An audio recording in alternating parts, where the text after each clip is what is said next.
The 401k plan control groups finally explained. Hey everyone, Adam Bergman here, tax attorney and founder of IRA Financial. On today's podcast, I'm going to spend some time explaining in simple terms how the 401k plan control group rules work. Now, if there's one area that confuses people more in the retirement space, it's this. This is the one area that trips up so many tax practitioners when it comes to setting up 401k plans for their clients. And why? Because it's so damn confusing. So what I'm going to do is I spent a lot of time working on the PowerPoint, which I'm going to share with all of you. So if you are listening to this and you're like, what the hell is this guy talking about sharing a PowerPoint? You can simply check us out on YouTube and you can actually watch the video if you wish. Or you can just listen along and I will do my best to kind of explain what's in front of you. But essentially the 401k plan control group rules were created to stop business owners, highly compensated employees, partners, people that control the business from essentially offering themselves benefits and not their employees. Okay, so the rules are basically to say, hey, if you're gonna have a 401k plan, you need to be able to offer same benefits that the highly compensated employees, the owners receive, the rank and file employees need to receive the same. And what we want to stop people from doing is the business owners creating their own 401k plan for their side business with their spouse maybe, or their other partners, and not including the employees. Basically not even telling them that there's a 401k plan out there. Okay, so these control group rules were created for that purpose, to protect the rank and file employees, to make sure that if there is a 401k plan out there that the business owners have created, they should receive benefits. So this is an area that a lot of people don't realize, right? I probably have gotten, oh my God, in 12, 13 years just with IRA Financial, and then prior as a tax attorney, hundreds and hundreds of times I've gotten this question and this proposal. Hey, Adam, I got this idea. I have a company, there's 8 employees, 15 employees. I don't have a 401k plan yet because it's kind of annoying. I got to provide benefits to my employees. So this is what I'm going to do. I'm going to create my own little LLC, me and my husband, me and my wife, and I'm going to have that business pay the LLC. I'm going to max out my 401k, and that's it. I can max out. I don't have the cost of having a big 401k plan. I don't have to give my employees any safe harbor matches, 3% safe harbor matches, or deal with complicated 5500s and plan testing and all that nonsense. I don't need to do it. I can just have my own 401k. No one's going to know about it. Well, guess what? You can't do it. So the Internal Revenue Code established the control group rules back in 1964, actually before ERISA was created, which was 1974. So they were concerned about people, businesses, and their owners not offering benefits to their employees.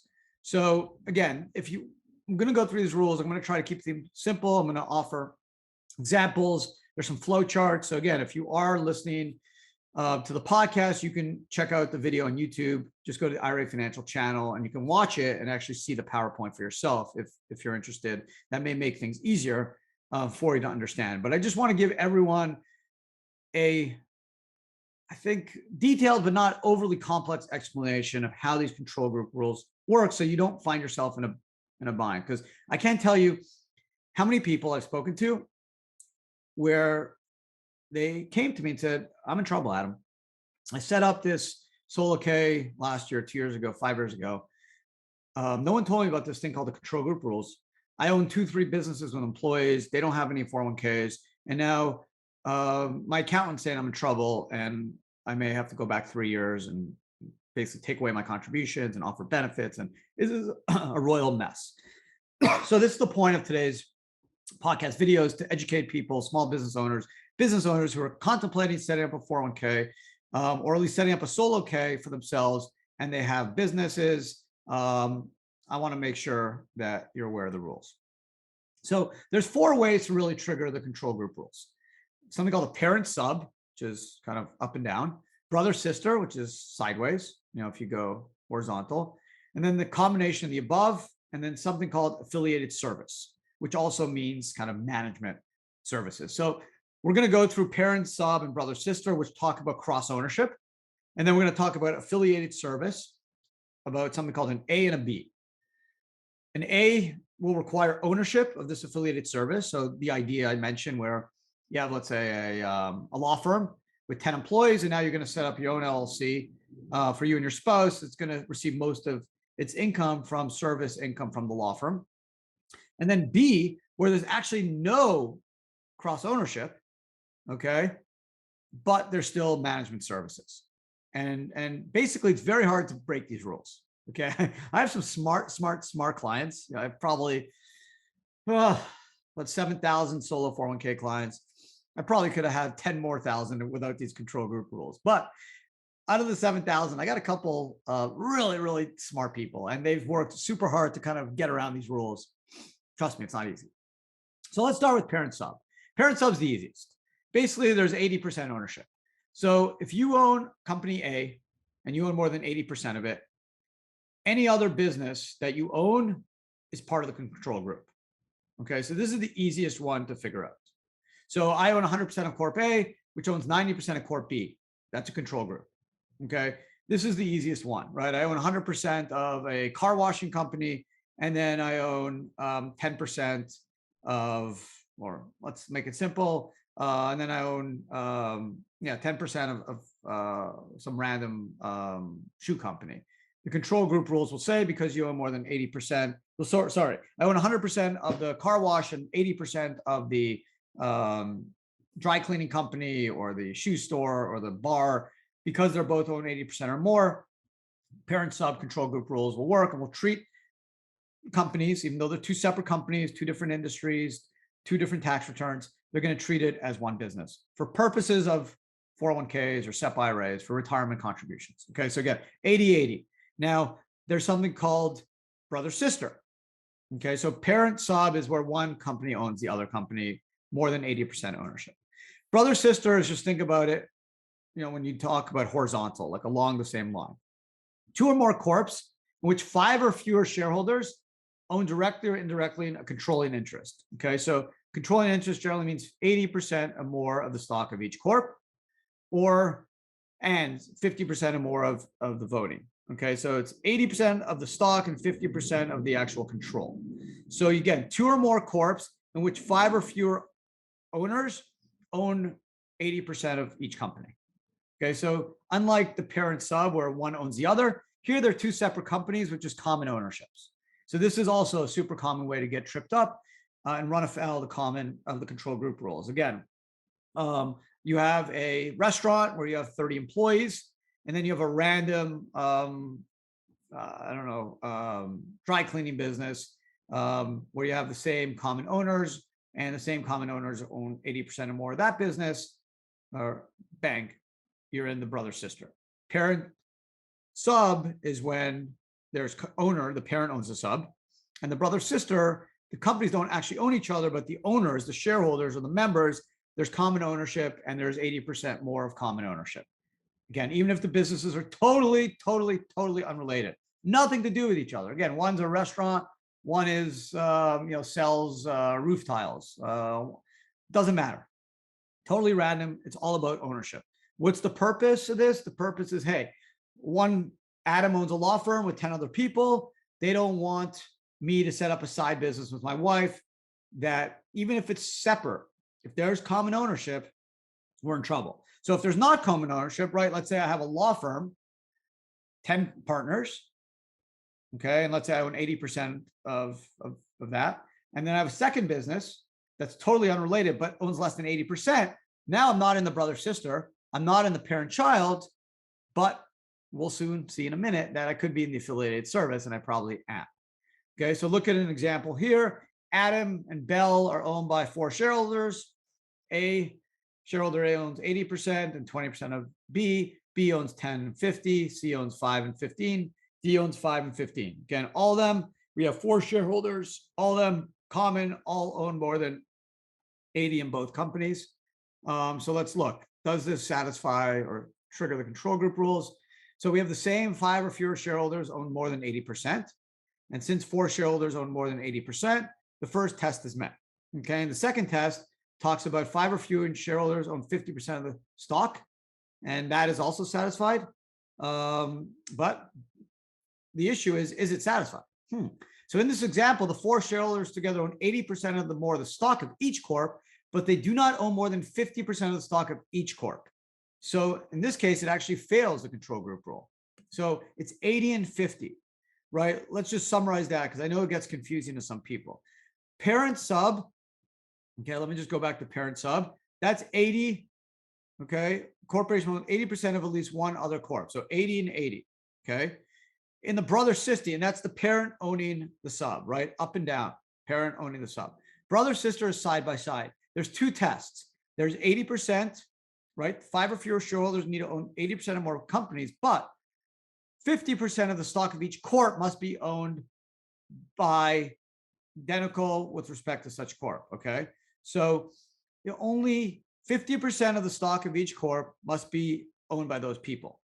Okay, so if you look at this example, which is interesting, the Adam Corp shareholder owns 80% of Adams Corp, okay, but only only 20% of B Corp. Okay, so if you look at the brother sister, to meet the second test, 5 or fewer common owners must own more than 50% of each corp, taking into account the stock ownership. So in this example, although the 4 shareholders own 80% or more of the stock of each corp, they do not own more than 50% of the stock of each corporation, taking into account only the identical ownership. Okay, so you have to look at identical ownership, and you don't have a match. Okay, you only have 5 and 5 and 15, 15. So you don't have the 50%. So the brother sister, again, trips up a lot of people. The parent sub is super easy to see, right? 80% ownership. The brother sister, people forget that there's 2 tests. There's the 80% test, which is easy to figure out. But the 50% test of identical ownership is how some people are able to get through brother sister. But we're going to see in a second why that's not always so easy. So one thing I want to talk about is attribution. And basically, the way it works is they will attribute ownership of family members to you, right? So a lot of people say, okay, Adam, this is super easy to just solve. I'll just have my wife or my kids take some of my ownership in the other business. But no. So if you look at ownership and attribution, spouse to spouse, there's no attribution between spouses if there's no direct ownership. Okay. And there's no more than 50% of the income is passive. So if one spouse doesn't own the other business, you can't attribute to that spouse. But if there is both spouses in the business, then you have potential attribution. Minor child, parent, adult child, only if the adult child owns more than 50% of the business. Adult child to parent, only if the parent owns greater than 50%. Grandparents to children, only if the minor adult owns greater than 50%. Okay, there's no attribution between siblings. So attribution is a way you can kind of try to think at least you can get around the control group rules, but the IRS put in the attribution rules to stop it. Now, the spousal way is kind of how most people get stopped, and the control group rules prevail in stopping the 401k to get created. So again, there's no attribution if there's no direct ownership in the company and no more than 50% of the income is passive. But if you have a husband and wife owning one company, okay, there's going to be attribution as long as there's direct ownership. If the one spouse owns something, the other spouse owns nothing of either company, there's no attribution. There needs to be direct ownership. And then with parent and child, it's more than 50%. So if the parent owns 20% and the kid owns 60%, the kid ownership will be attributed to the parent, so the parent will be deemed to own the kid's percentage as well. Again, all this is there to make sure that no one can violate the brother, sister, or the parent child. So attribution is another tool the IRS uses to stop people from doing, or at least trying to evade the control group rules. Okay. Affiliated service, management services, 3 and 4. This is catch-all. This is the area people don't know about. And a lot of people just do the analysis of parent, child, and brother, sister, and say, okay, I'm good. Adam, I did it. I don't have 80%, and there's no common ownership of 50% or more of same ownership because I played around with the numbers. I'm good. I'm going to do my own solo K. Thank you very much. And that's when I said, if you guys ever checked out 414M affiliate service? And they're like, what are you talking about? So the affiliate service says, hey, even if you can pass brother, sister, or parent child because you're under the 80% or 50%, you still have to worry about service being performed. So now I mentioned I broke it down into A orgs and B orgs.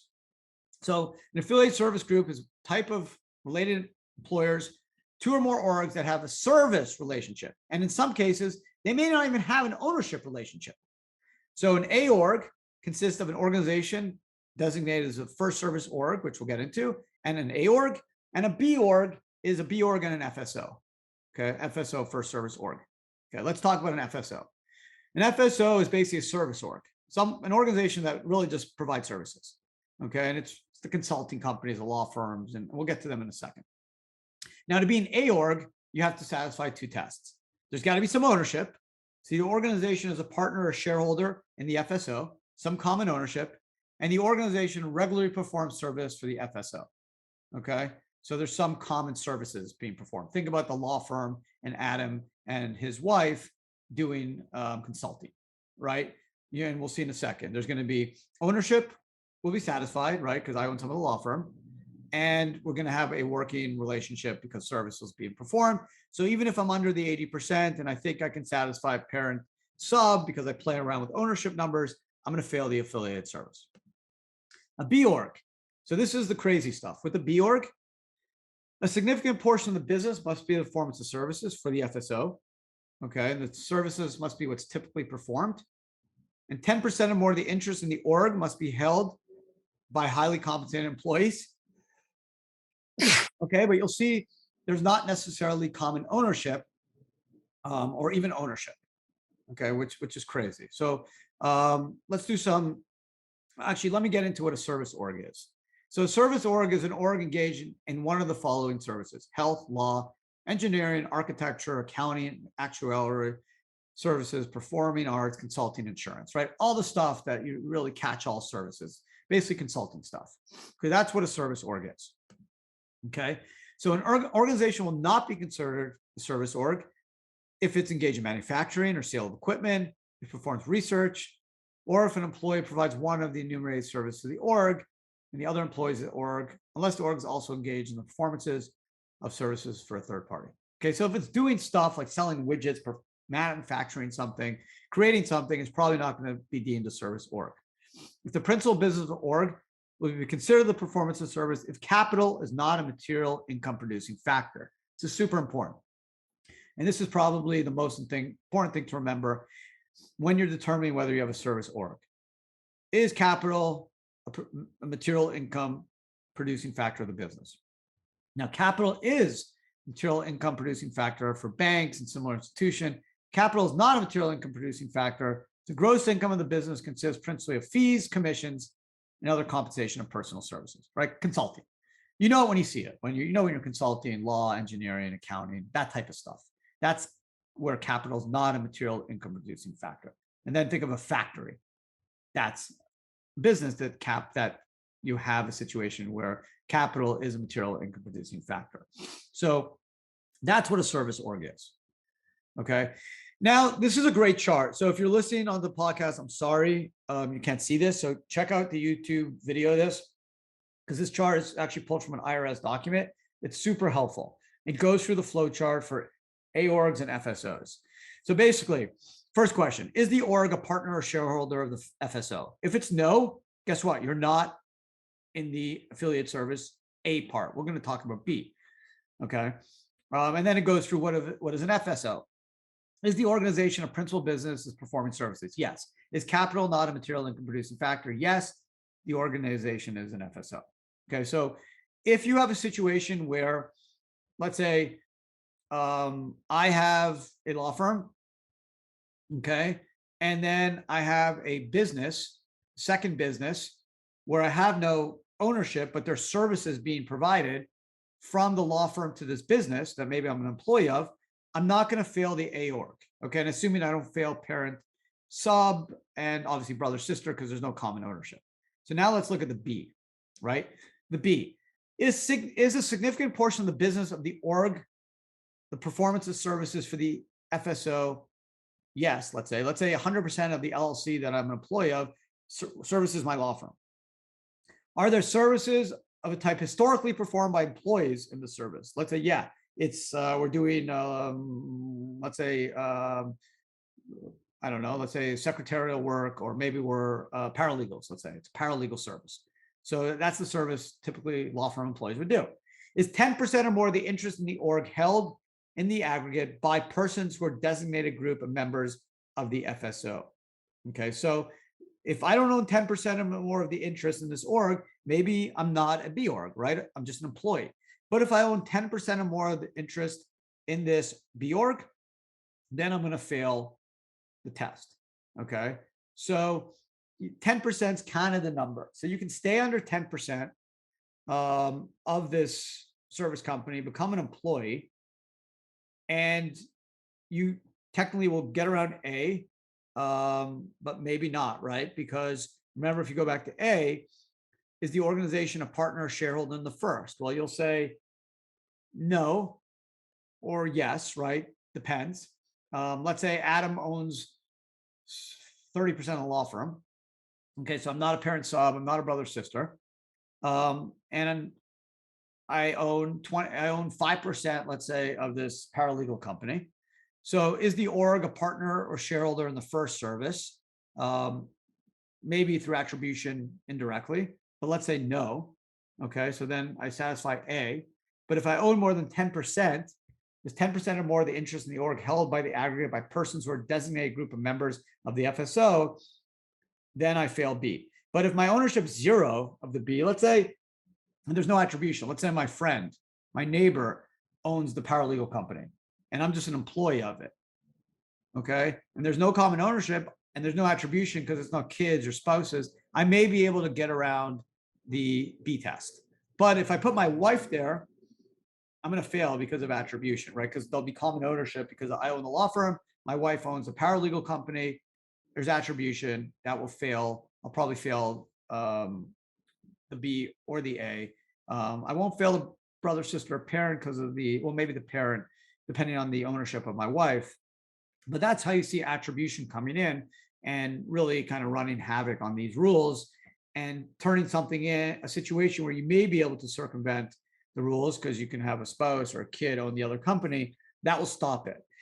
The only way this works, honestly, if you own 0% or under 10% of the B org, okay, there's no common ownership other than the less than 10%. But again, you need to find someone that's going to own 90%. You basically got to give up 90% of the income. I have people that say, well, I don't really care. I'll just rip the income off in my salary. And that's possible. You got to get someone to play along with you that's actually going to want to waste their time owning a company that they may not make any money on. But that's really the only way to do it. It's hard to beat the parent, sub, brother, sister because of attribution.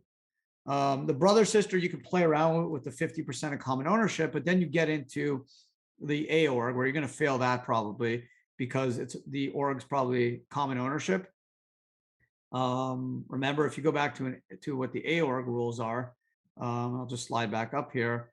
You have a situation where to satisfy the A org, the organization is a partner or shareholder in the FSO, regardless of the percentage interest it owns. Okay.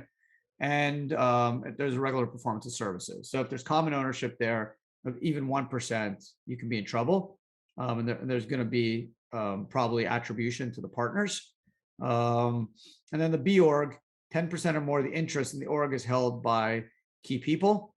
Okay, so that's how the B org will stop it. It's really hard to do it. You essentially have to own 0, okay, to satisfy this. So the A, people get around the A because they're like, oh, the law firm doesn't own the paralegal company, I'm good. But then the B org will come in where there's the 10% or more of the interests are held by key people, highly compensated employee.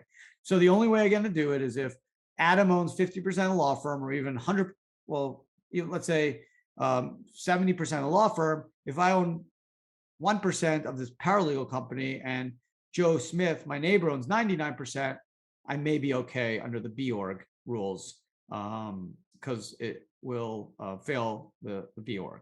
So let me just go back down to some examples. So the ABC partnership is a law partnership, okay, and essentially, it's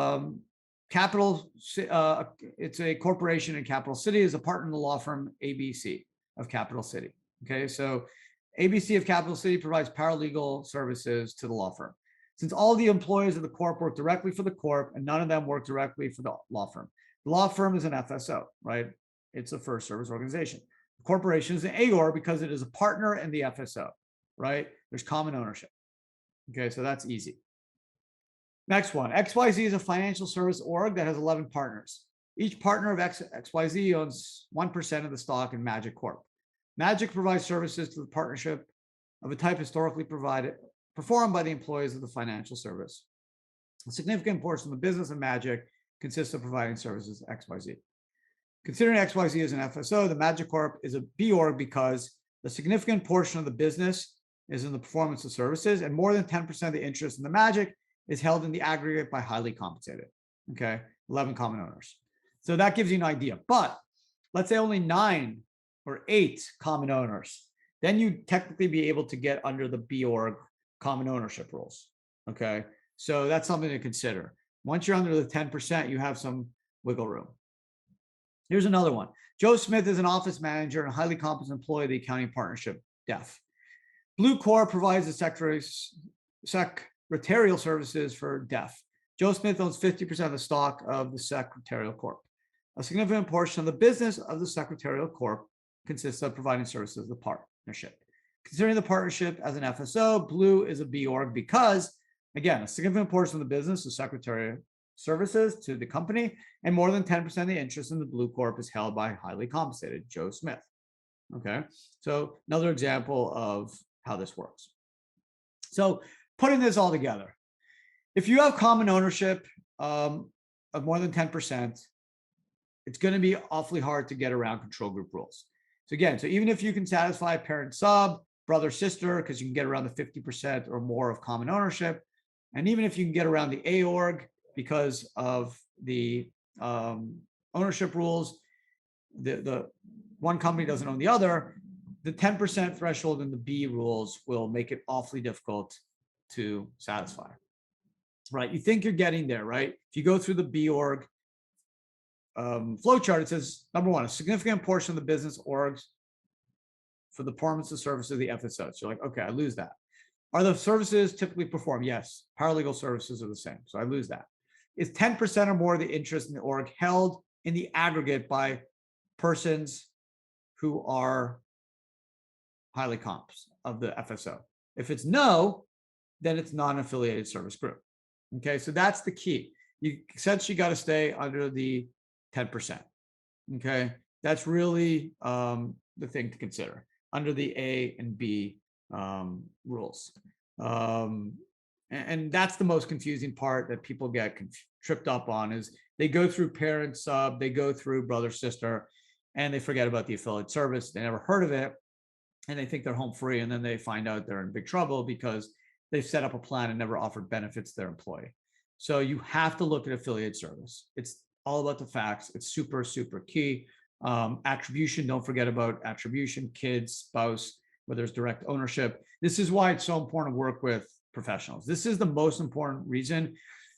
Well, obviously you need plan documents. You're not going to create your own plan docs. But if you have more than one business where you have ownership in and you want to set up a 401k and one of the companies has employees, you absolutely 100% need to think about control group rules. 100%. Do not do anything without speaking to a tax professional about the control group rules. I've seen nightmares, literally nightmares, where companies have had to pay hundreds of thousands of dollars of penalties to make this right because for the last 3 years they've had 30 employees and they never offered them any benefits and they maxed out for the last 3 years. Okay, and there's excise taxes and it's a freaking mess. So again, if you have 2 or more businesses and one have employees, you need to think control group rules. Okay. You got to think affiliate service. There's no common ownership between the companies. Do 10% or more of the ownership. Is it from highly compensated employees or the other business? Okay. So you need to be super careful about all this stuff. Are management services being performed? So again, I know it's a confusing topic. I probably kind of dove in a little bit too detailed, and I'm sorry for that, but it just needs to be explained. This PowerPoint that I have, if you are interested in this subject, definitely check it out on YouTube. It will make a huge difference to kind of see the flow charts. The flow charts are crucial for A and B. Parent subs, easy to understand. It's just 80%. Brother, sister, 80%. And then the 50% common is where you can kind of play around with stuff. The issue is then the A and B affiliate service. That's where people get killed and fail the control group rules, because they're either common ownership between the companies, one company owns the other, or there's 10% or more from the highly comps, and it's just gets tripped up. So and again, most people kind of follow the lines of, hey, I got a business with 10 employees, I'm just going to set up a consulting company, and it's one company will pay the other. There's more than 10% ownership across company, and that's what's the affiliated service rules are going to stop. It's very hard to have two businesses that are actually separate. One has employees, one does not, and there's no connection. It's possible. I've seen it, okay, but it doesn't always happen. So it's very rare that someone has a manufacturing business with employees and then has a factory with no employees. Like, it just doesn't make sense. It doesn't happen. That's why those scenarios aren't very common. The scenario that's common is one business has employees, and then the owners want to create a business that has no employees. Because if one business has employees and you want to create another business, it's awfully hard to have a successful business that's not consulting, that has no employees, right? You just can't do everything yourself. Like, not even Tom Brady can do it all, Bill Gates. Like, you need employees. So that's why once they have the consulting first service org rules there, it's hard to get around them. I mean, it could work. You can have a situation where you have businesses with employees, and then you have a separate side business that's not an FSO, that has nothing to do with the company with employees. That's not a consulting or service business, that doesn't have employees. It's possible, but not often, right? Just doesn't happen, right? So example, right? You own 50% of a law firm, and you have a side business where you do consulting work. Let's say you do it for other people, right? Let's run the scenario. You don't consult for your own law firm. You consult for other people. So you're not an A org, right? Because, and let's do the math. Let's say you own 100% of the LLC, you do consulting work. If you own 80% or more of the law firm, it's parent-child, so you're dead, right? If you own more than 50% or both, brother-sister, you're dead. But let's say you own 20% of the law firm and 100% of the consulting firm. So you don't have brother-sister 50-50, no parent-child 80-80. So now affiliate service. Let's say one org doesn't own the other. Bang, but I said you own more than 10%. So do you? So let's see, is a significant portion of the business of the org performance of services for the FSO? Let's say no, right? Because it does consulting work, but does it for other law firms. Then I think you're okay, right?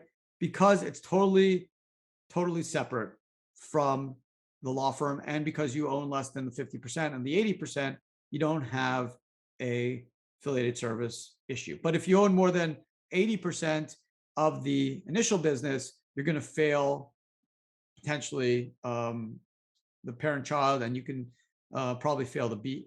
Probably not fail the B org, but you'd fail the parent-child if you own 80-100. So you'd have to be under 50% of the first business, okay, and then you'd have to be under. Well, if you were under 50% of the main business, and your second business had nothing to do with your first business, then you're okay. But if there was services being provided between both companies, you'd be in trouble, right? So this is how you see how it gets very confusing. And that's why it's all fact and circumstances. And you need to really work with a tax professional that can go through your scenario, get all the facts, gather them, and then do the analysis. Parent, child, brother, sister, A, B, what's going on, okay? And then attribution, add attribution to all this. So this is why this is the area that trips up the most tax practitioners and tax professionals. I've seen it confuse the heck out of brilliant actuaries and super smart tax lawyers, because it's so damn confusing when you look at A and B FSO situations, which not a lot of people kind of focus on. So that's it. Now, if you have more questions, generally, I totally get you. I'm here to help. IRA Financial, this is something we help our clients with, especially, our solo 401k clients. This is what happens, right? Some of them do have their own businesses outside of the solo 401k world, and now they want to set up a solo K for whatever reason. So the first set of analysis we do is, does it satisfy control group rules? Can you do it? Are the control group rules triggered? Are you running afoul of those rules? Usually they satisfy parent-child, brother-sister, but it's the affiliated service stuff, right? Maybe they own 40% of the first company. And now the issue is the second company going to get most of its revenue from that first company? If yes, they're in trouble. If no, hey, we may have an option for you. You could be in good shape, but it gets confusing. We got to look at all the companies you have an interest in, even passively, and kind of do that analysis. So there you go. That's a long Adam Talks. And again, I suggest if you are interested in this topic, go to YouTube and watch the video. It's going to be a lot easier to digest and understand. I promise, just because it's something that you kind of need to visualize. So it's an area I'm happy to do more discussion on, and have a separate follow-on podcast on, because it's such an important topic. And it's actually a topic I'm doing a presentation to CPAs in the coming weeks on this. I'm going to probably spend about 2 hours on it. So this is an area that I can spend a lot of time and kind of go through examples, facts, and kind of debate whether control group rules would apply. So again, if you have 2 or more businesses, one has employees, one doesn't, there's some common ownership, you 100% need to focus on control groups before you set up the solo K. Please, before. You may be able to get around them. There could be some strategies that we can work on, but in some cases, you just kind of maybe block, and that's okay. It's better to know up front, and you kind of address that at that point. It's very, very difficult to unwind, and there's significant repercussions from a tax and penalty standpoint. So you do not want to be in that position. Other than that, I hope you guys enjoyed today's podcast or video. Again, I tried to keep it simple. I know it's probably a little bit confusing. I hope your brain's not melting, but that just kind of gives you a taste of how confusing the topic is and how important it is. So thanks again for spending some time with me today. And if you are listening and want more of a visual, definitely check out the video. I think it's going to help you understand the topic more effectively. Thanks again. Be well and take care.